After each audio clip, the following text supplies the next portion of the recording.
How's it going, guys? Earlier this week, I recorded my impressions of the BMW DLC. During that session, I discovered that Car Mechanic Simulator actually has some drift physics built in. So today, we're going to build a car that's made for going sideways. So our objectives are to add some more power and torque to help the car to kick out, and we're going to style it to look like a drift car. So let's start by seeing what we have to work with here. So it doesn't look like we have any swap options, so we're just going to be trying to make all the power we can with the stock block, but we definitely need to do something about the way this thing looks. Let's start there. So everyone knows for a big drift car, you need a big old wing. I'm thinking either this one or that one. I'll tell you what, let's buy both and see which one looks best on the car. Next, we want some more aggressive looking side skirts. So let's just pick up a couple of options here. We're going to test fit one side first, and then we're going to see how it looks and buy the matching set for the other side. Next, we need a bumper, maybe with a bit of carbon. Let's try this one. And I'd say let's go for an open mouth grille for the front. Let's try these two options. Of course, we're going to need some flared wheel arches. And what's a drift car without a carbon hood? Oh, we have a chassis mounted wing as an option here. All right, let's see how that looks. Let's get this bumper with the spats in case the chassis mounted wing doesn't work out.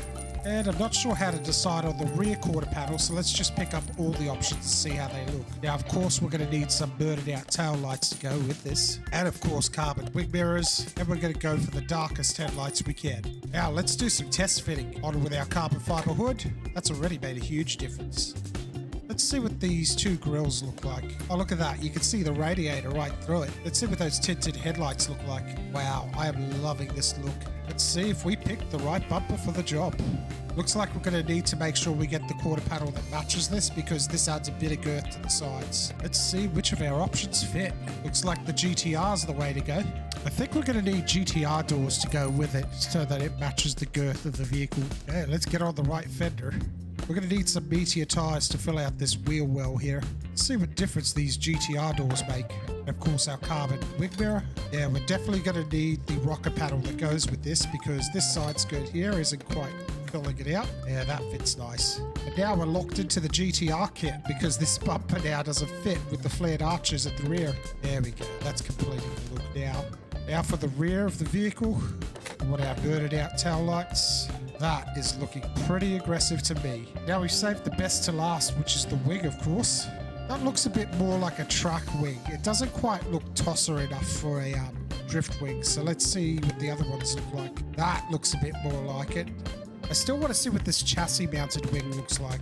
The chassis mounted wing does look the part. It doesn't quite seem to line up properly with the flared arches. We're going to go back to the GTR spec. GTR spec with the lit wing. That looks right. There we go. I'm not entirely sure what this is for exactly. Maybe it's for channeling heat out of the car. I know I get a lot of heat in the footwell of my car when I drive it hard. Now this looks cool, but it's also kind of goofy because we've got exhaust exits at the rear and we've got side exits. So which one is it? Okay, so the next thing we need to do is get this wheel fitment right because this is just shameful. Get the car up on the lift. Now, whatever this is, we could probably afford to go about 4 sizes bigger because there's a big gap in that wheel well. So we're currently running 18 inches. I don't know, 22s might be a bit extreme, but let's definitely try some 20-inch rims. The other thing to consider is style. Struggling to find something that looks right. I'm either thinking 6 or 5 spoke wheels for this. Let's give rim 4 a go. Grab one in 20-inch. Now the next thing we're going to need is tires. So we want the lowest grip tires possible, because we want this guy to go sideways. Thinking a set of these vintage tires might go over nicely. We want 20-inch and we got a bit of room to fill out. Okay, so I'm going to start at 355, which is the maximum width, and just sort of see how that fills out. And we're going to give it a 35 radius. I'm thinking this might be a little bit big. Let's see how it looks.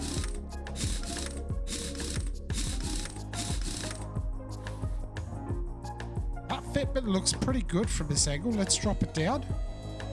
Oh no, that's a little bit too big. Yeah, I think the wheel size is correct. Maybe a thinner profile though. Actually, the width is spot on, but the radius isn't. Let's take it off and try again. Okay, another 20-inch tire, maximum width. We'll try 25 profile. If this doesn't quite fit, we're going to have to go with a smaller rim.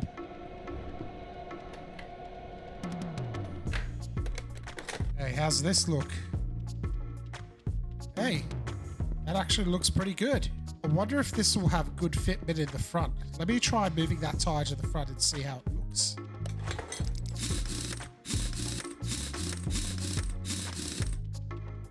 That fitment actually looks even better in the front. I'm going to try going up one rim size for the rear. 21 inch.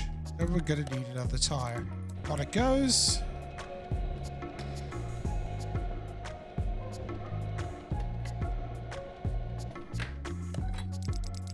Okay, let's see how this looks.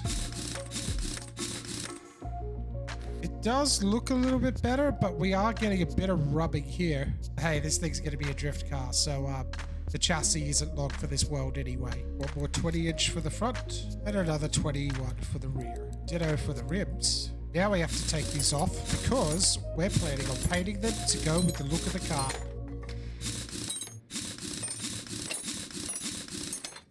Okay, next up, we got to have a think about color scheme. So let's take it to the booth and see what our options are. Okay, if this is going to be a drift car, we need it to stand out. Oh, that pink is sick. The metallic looks a little bit too nice for a drift car. I don't see too many chrome drift cars. I mean, I haven't seen that many. Although chameleon looks about right. Sold. We're going with the chameleon pink.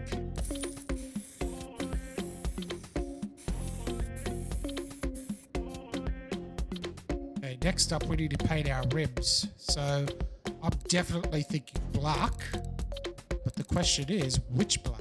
Solid looks really classy. I feel like every time you use the word classy, you make yourself sound not classy. The matte does look good, but I do wonder if it'll clash with the shiny carbon. So far, I'm caught between the solid finish and the matte finish.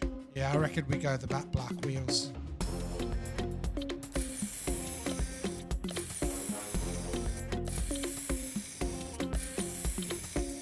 Okay, our rims are painted. Now it's time to go ahead and fit them together. Once we've got these on the car, it should complete the exterior look we're going for. Okay, so we want 21 inch for the rear.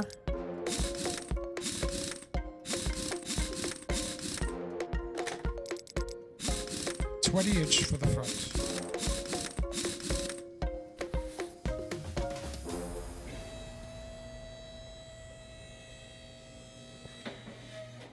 It is slightly oversized for the car, but those wheel wells are just ridiculously big. Okay, let's get this car out in the sunlight. Here's our drift car with its chameleon pink paint. Yeah, we probably could have done without the tire lettering, but we're going to be rubbing up against curbs, so that lettering should disappear. So last but not least, we need to do something about this stock-looking interior. Pull it all out.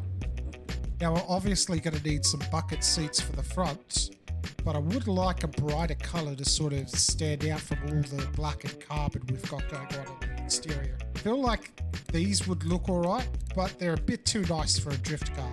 Maybe the red. Let's grab 2 of those. And of course, we need our 3-spoke steering wheel. That looks like it's about right. Let's throw in our new interior.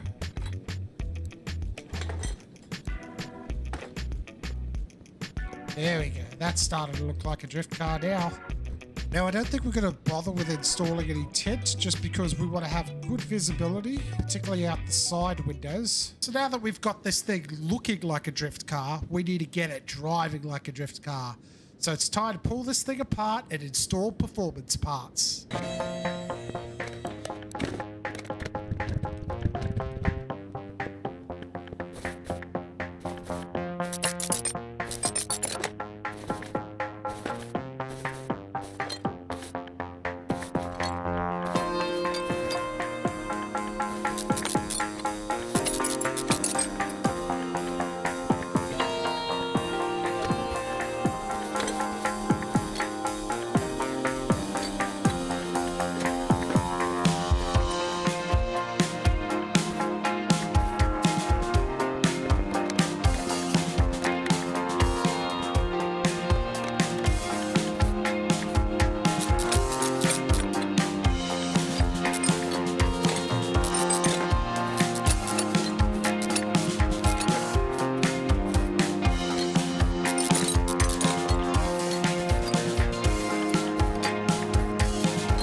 Okay, we've been to the shop, we've picked up all our performance parts. It's time to put them together and give this Beamer the screaming, high-revving power of a drift car.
Okay guys, our drift car is almost ready. There's just a few finishing touches we need. I think I have just the thing in mind. There we go.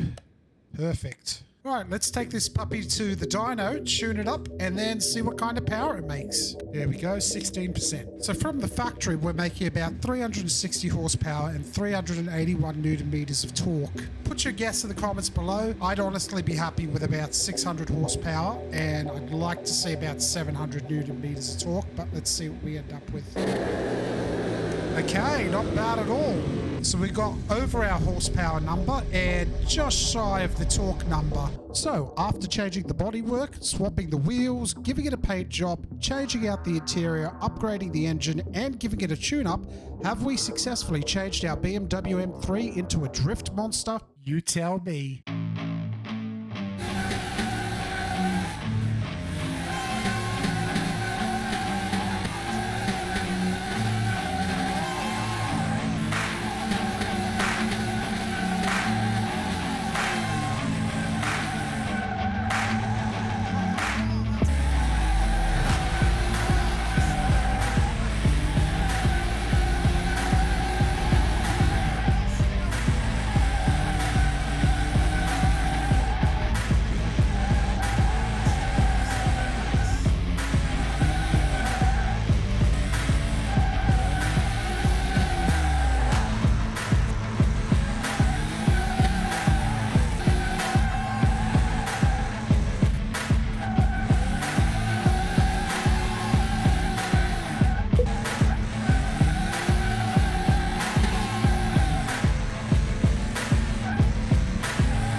you want to know how I managed to get steering wheel support working for this game, check out the tutorial I've linked up here. So guys, that's going to do us for this episode of Shred's Garage. Thank you so much for watching. If you enjoyed today's content, please check out some of my other videos, like and subscribe. And as I always say, if you can't build your dream, you should still dream your build.